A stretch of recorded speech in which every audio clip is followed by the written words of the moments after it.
झांसी पिछली सरकारों में हो रहे अवैध खनन से त्रस्त जनता ने सुशासन एवं अवैध खनन का विरोध करने वाली सरकार को स्थापित किया, लेकिन बेतवा नदी का चीरहरण नहीं रुका।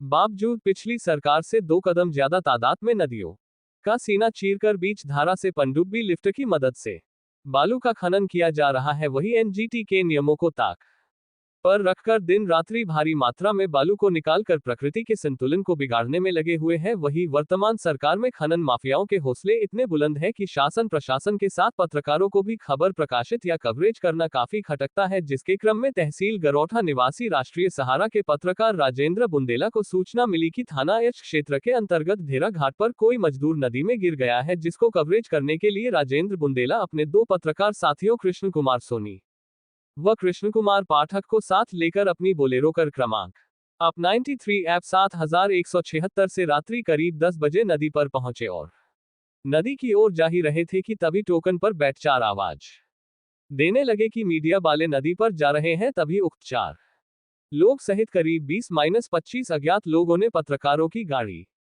पर लाठी डंडों से हमला कर दिया। साथ ही पत्रकारों को कार से खींचकर धारदार हथियारों व बंदूक की वट से पीट कर मरनासन कर दिया। साथ ही पत्रकारों को अपनी गाड़ी में डालकर अपहरण करने की नीयत से ले भागे। किसी तरह पत्रकार चलती हुई कार से बिना अपनी जान की परवाह किए नीचे कूद गए। जैसे ही सुबह पत्रकारों को घटना की जानकारी हुई तो संगठित होकर सीओ गरौठा सहित थाना एच पहुंचे, जहां पर पुलिस द्वारा पत्रकारों को आश्वासन देते हुए पीड़ित पत्रकारों की लिखित तहरीर पर नरेंद्र राजपूत, मुकेश राजपूत, हेमंत राजपूत एवं अजय शुक्ला के खिलाफ सुसंगत धाराओं में मामला पंजीकृत किया गया।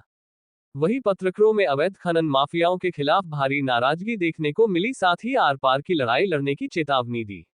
उत्तर प्रदेश झांसी से सुधीर सिंह की रिपोर्ट।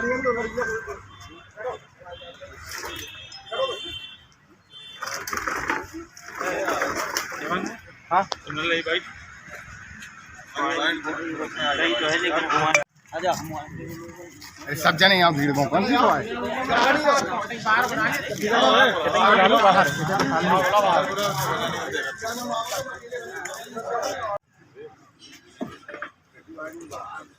क्या नाम है आपका?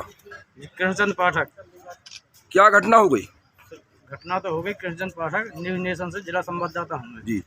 मुझे किसी अपने सूत्रों से जानकारी मिली कि जो ढेरा घाट है ईरज के पास, जी, वहाँ पे अवैध लिफ्टर से कोई गिर गया है। जी। तो हम लोगों को जैसी सूचना मिली तो हम और राजेंद्र बुंदेला जी और विनीत सोनी जी, तीनों पत्रकार कवरेज करने गए तो वहाँ पर 15-20 लोग थे और मुकेश राजपूत, नरेंद्र राजपूत, अजय शुक्ला और हेमंत जी थे। तो इन लोगों ने जैसे ही देखा तो बोले, अरे साहब मीडिया आ गई, मारो सालों को काट के फेंक। तो इनके साथ जो लड़के थे वो धारदार हथियार और अवैध असलहे लिए थे। इन लोगों ने धारदार हथियार से हमला किया और विनीत सोनी को गाड़ी में डाल के और मुझे और राजेंद्र बुंदेला को, तीनों लोग सफ़ेद गाड़ियों में ले गए, जिसमें मैं और राजेंद्र बुंदेला किसी तरह जान बचाकर भागे, जिसमें मेरी सोने की अंगूठी और 3000 रुपये इन लोगों ने निकाल लिए। किसका घाट चल रहा है जी? ये घाट चल रहा है जवाहर राजपूत विधायक जी का? जी, ऐसा सुनने में आया है। ऐसा सुनने में। और मोबाइल राजेंद्र बुंदेला जी का चला गया, चैन भी चली गई। विनीत सोनी का मोबाइल और विनीत सोनी का तो अभी पता ही नहीं है कहाँ है। हाँ, आपके साथ क्या घटना हुई भाई? कुछ नहीं, रात में डेरा घाट पे फोन आया, पता लगा कि कोई लिफ्टर चला रहा था जो लड़का वो कूद गया है। तो उसकी सूचना मिलते ही हम 3 पत्रकार वहाँ गए कवरेज करने के लिए, जहाँ पर गाड़ी रोक के हम लोगों के साथ मारपीट की गई। इसके बाद अगवा करके हम लोगों को ले गए। 2 लोग हमारे साथी वहाँ से भागने में सफल रहे।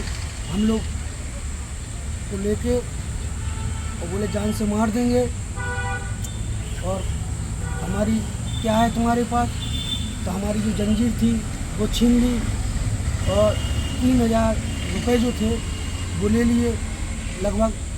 और अगर कोई पुलिस केस किया तो साले जान से मरवा दूंगा धमकी देते हुए ये लोग चलती हुई गाड़ी से हमें उतार के भाग गए। आगे के उपचार के लिए आप कहाँ जा रहे हैं? उपचार के लिए हम झांसी मेडिकल के लिए रेफ़र किया गया है। ये हमारे साथ टूटे हैं, ये मारा है।